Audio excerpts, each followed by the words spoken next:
Former Kano State Governor and 2023 New National People's Party presidential candidate Rabiu Musa Kwankwaso has urged the United States to support Nigeria with technology and intelligence to tackle insecurity rather than making statements that could inflame divisions. In a post on his X handle on Sunday night, Kwankwaso said Nigeria's security challenges demand innovation and collaboration, not external pressure. He stressed that access to modern surveillance systems, intelligence sharing networks, and advanced defense tools would go further in addressing terrorism and banditry. Kwankwaso also warned that framing Nigeria's crisis through a religious lens could deepen existing tensions and undermine efforts to build national unity.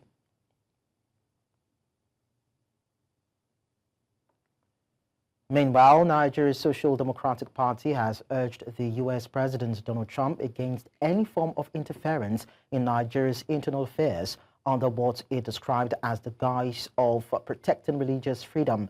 In a statement on Monday, SDP National Publicity Secretary Rufus Ayeniba acknowledged Nigeria's worsening insecurity, but stressed that the nation's sovereignty is non-negotiable.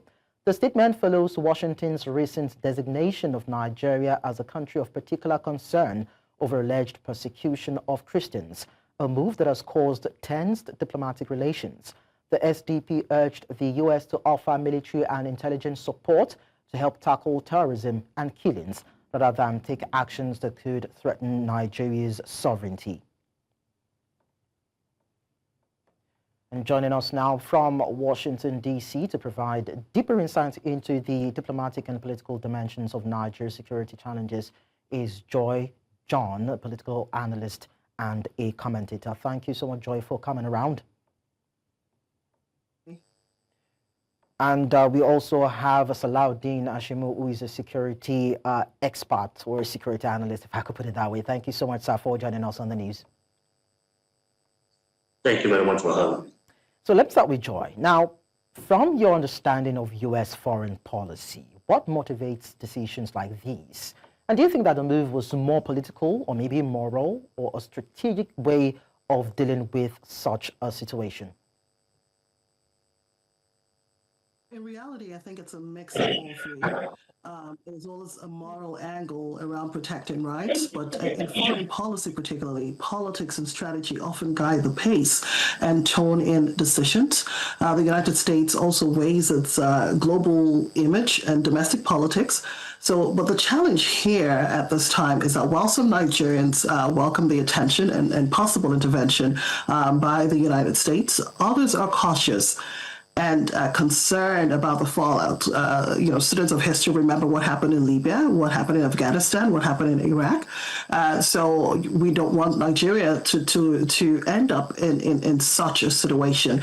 But the key here should be engagement, not escalation.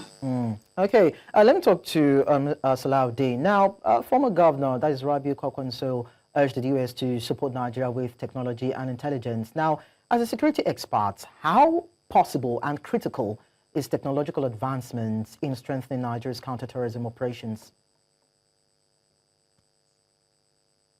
Sorry, is there a possibility to repeat that question again? Okay, so I said just as the former governor, Rabiu Kwankwaso, has told the U.S. government to support Nigeria with technology and intelligence in dealing with terrorism instead of criticism, I said as, of course, a security expert, do you think it is possible, looking at how collaborations can be made possible in terms of technological advancements and strengthening Nigeria's fight against terrorism? Yeah, I mean, fundamentally, this is where we should go. And I think it is very important for the President of the United States to realize that that is apparently the entry point into this conversation to deal with the perception. Unfortunately, Nigeria hasn't had diplomatic representation in most countries, perhaps the US alongside, and that in itself has also leveled or played down on the potential interface and areas of collaboration. And that also suggests that a wide gap in our foreign diplomacy in the country in the last 2 years, which I think is very key. Collaboration to defeat terrorism is the best way to go. And the US previously had provided support to Nigeria. And I think it is very important to open additional support window. I recall that the US actually provided sales of Super Tucano fighter jet some years ago, and they have also supported with intelligence. But I think that particular relationship didn't go well because of the fundamental caveat of using those platforms for human rights violations. Again, I think that also was misconceived. So that also suggests very clearly that the recent proposal to procure the Viper attack helicopter also one very delicious platform that is necessary to be able to help with ensuring that these terrorists out. But I think fundamentally intelligence is key, diplomacy is key. But again, the question that readily comes to mind is this called the assembly 2 weeks to free Palestine, which is a strong ally of the US, also raised critical concern as to perhaps this is just a retribution for that position that Nigeria took in that particular meeting. And you also know too well that lately Nigeria has also joined the non-allied nation, which the far right are particularly very uncomfortable with, and the recent hobnobbing of the president with the BRICS nation. So this also suggests that there is some level of potential direct diplomatic independence, which supposedly is going down with the US. But by and large, I think the most important thing to do here is to find strategic collaboration, intelligence gathering, and support the Nigerian armed forces with some level of strategic intelligence technology that helps us to be able to respond and then, of course, respond very quickly. Okay. This is what I... all right.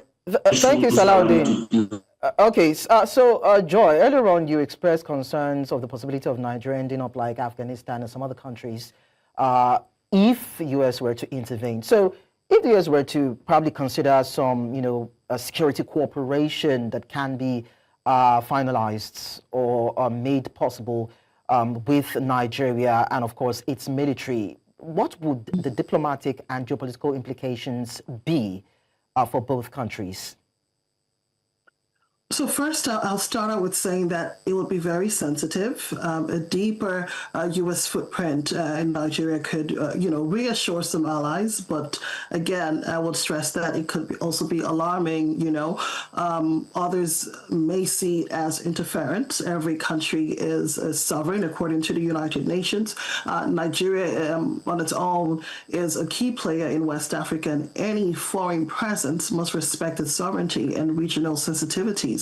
A military cooperation in any part of the world is most effective when it's guided by clear agreements and mutual respect, not external pressure. Okay, so I'd like to ask Salaudeen, do you consider this as a possible interference by the United States if, peradventure, that was ever to happen? I mean, judging even from the point of the posts by the U.S. president. Well, there's no country sovereignty that is in absolute. Every sovereignty also comes with a number of caveats. That is the reason why Nigeria and other countries are also members of various global treaties and protocols. And Nigeria currently is also a signatory to of Religion Global Treaty, which suggests very clearly the need to provide.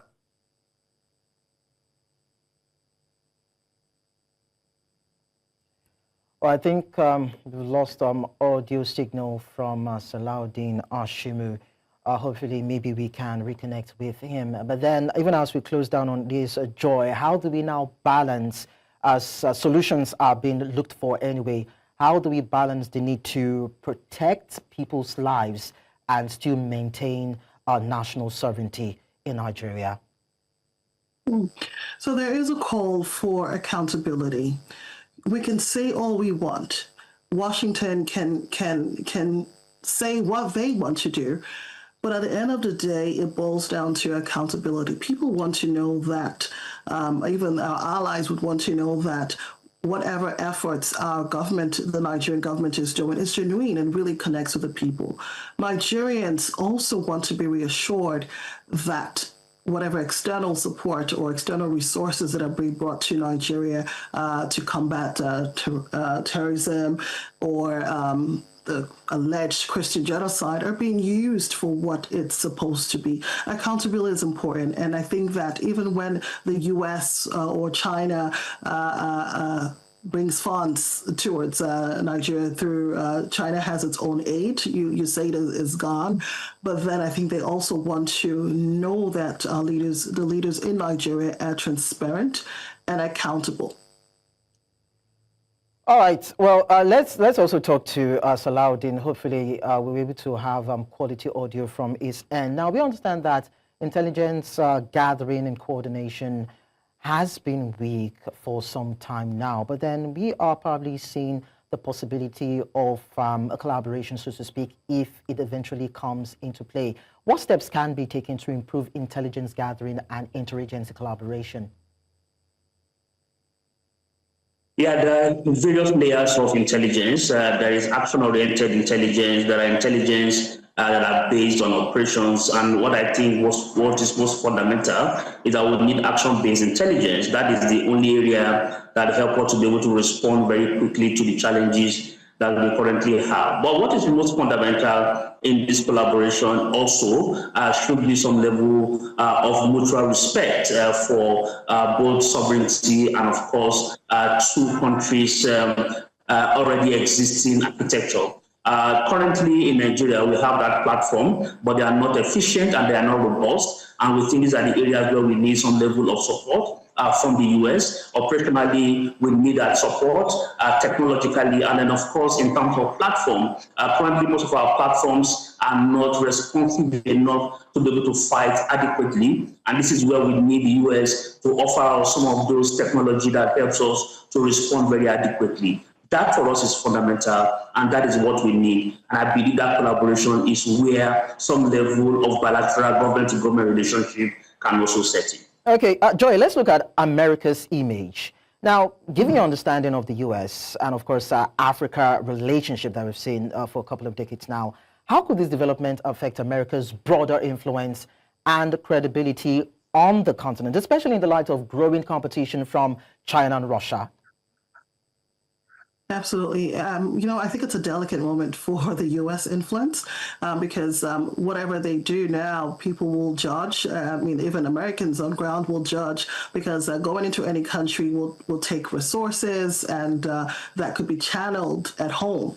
Now, I would also say that heavy-handed tactics could also drive African nations to countries like China, Russia, who, promise partnership without any kind of public scrutiny. But if the U.S. focuses on respect, fair trade, education, and institutional reform, which should really be the driving force, I think that it would reinforce credibility.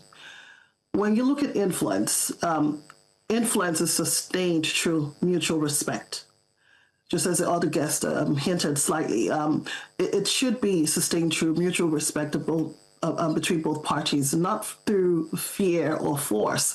Nigeria is a country on its own, a solid country on the African region, a key ally for any country in the West, really, who wants to deal with Africa as a whole, regardless of what people say, regardless of the challenges and shortcomings. Every country has its own shortcomings. Even the U.S., where the government is currently shut down. So every country has its challenges, but even as it may, while the West calls for transparency, accountability, I think the citizens of Nigeria are right to demand transparency from their leaders too, regardless of what the external factors are. All right. Now, Joi and Salaudeen, I would like you guys to stay with me for a while. We need to quickly go on a break, and when we return, we'll dwell more on this particular topic and look for solutions, even as it continues to actually disturb some certain quarters in the country. Do stay with us. We'll be back. And so we continue to talk about the situation around security in Nigeria, terrorism, and the latest statement coming from the White House about the possibility of the U.S. intervening, most especially as there have been claims of so-called Christian genocide in the country, and the Nigerian government is hoping to interact with the U.S. government on this particular issue. I still have Joi John, our political analyst, and Salaudeen Hashimu, who is a security expert, even as we continue to look at this. Now, Salaudeen, let's come to you. Beyond military solutions, what role should maybe local communities and state governments play in actually preventing radicalization and, of course, how to improve grassroots security, aside soliciting for help from foreign nations? Yeah, I think the fundamental thing is that our salvation cannot come from abroad. Our salvation must be homegrown and must be designed locally, and that is because security is local.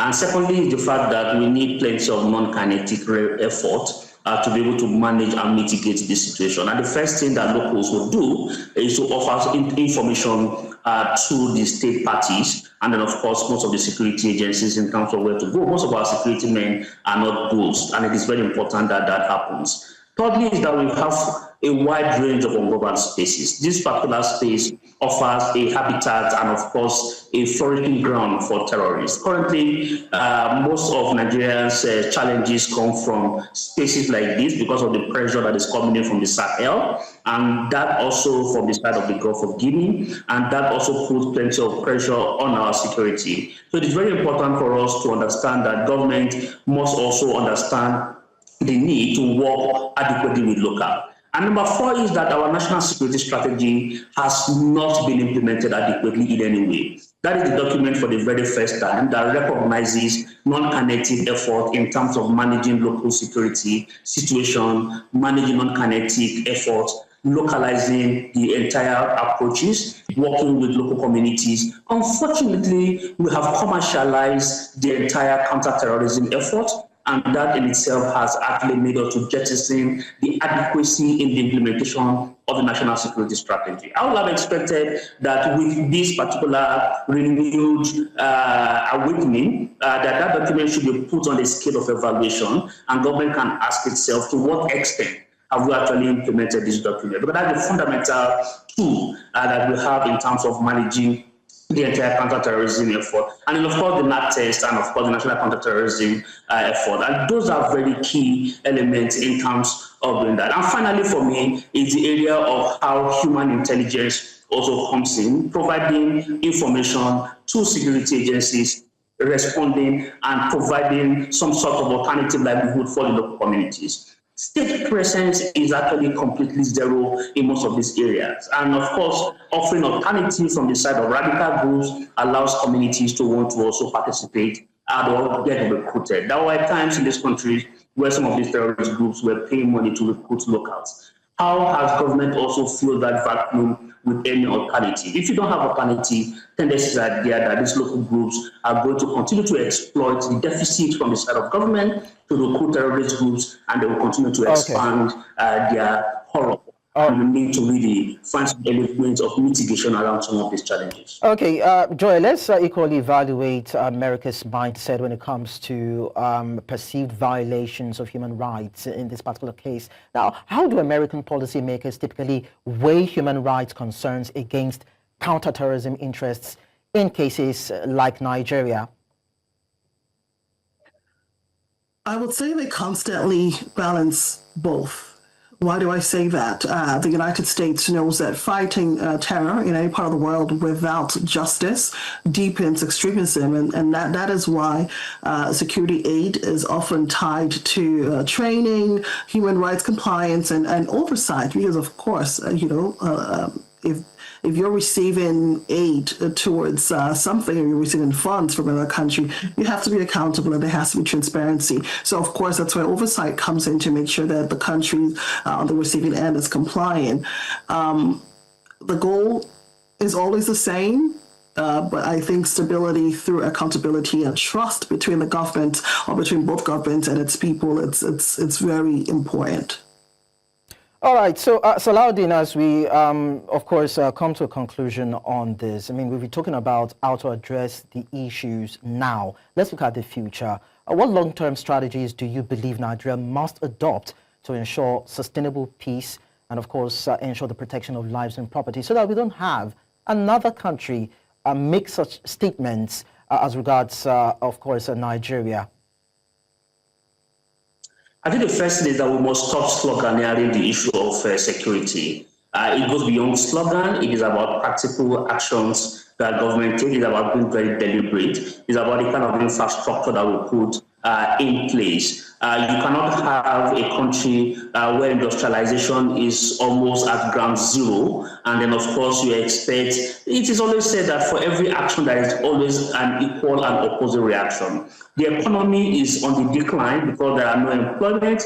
People will always have some alternative to that, and that is where the issue of self-sustenance and the issue of survival comes in. The law of the jungle is survival first. And that is why we must provide some economic infrastructure that allows local communities to also key into. It is not this idea of handing out a stipend or handout of 20,000. That is not sustainable. We need a very sustainable robust economic program that will allow locals to key into and flourish communities. We need a lot of investment in agriculture, non-agric investment, a whole lot of non-oil investment, I beg your pardon, that will help youth to connect with the realities of what is happening at every level. People don't have to migrate from rural to urban area before they can actually find a livelihood. These are some of the elements that has continued to threaten the security fabrics in local communities. And I think that is very fundamental. Two is that we need to invest heavily in intelligence and technology. These are very key. These are very,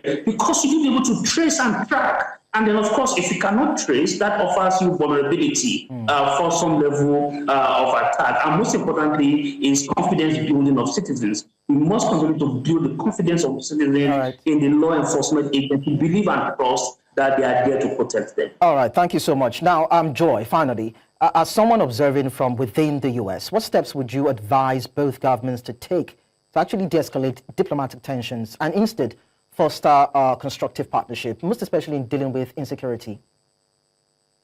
Well, starting from here in the U.S., I would say the first to be communication. The absence of a Nigerian ambassador to the United States is a setback. And that absence limits, high-level dialogue at, a critical moment for both countries. Yes, we have what they call chargé d'affaires. Of course, they're competent, but then for those who understand the inner workings of the system, they are limited in reach. In saying that, I mean they are limited to what they can do and how far or how much they can dialogue on behalf of a country. Both governments, the U.S. and Nigeria, should reopen strategic talks. I'm so happy to hear that President Bola Ahmed Tinubu is planning towards meeting with his U.S. counterpart, President Trump. I think both should begin talks, focus on intelligence sharing, and strengthen joint developmental projects. Above all, the leaders must remember that Nigeria belongs to all citizens. And I say this directly to the leadership in Nigeria. Nigeria belongs to Christians, Muslims, and everyone in between. Let's not treat this as a war against Christians or a war against Muslims. What has to be done, and justice should be seen as being served. All right, thank you so much, Joi John, political analyst, and of course, Salaudeen Hashimu, security expert. It was nice having you share your, of course, insights on this particular sensitive issue. Thank you.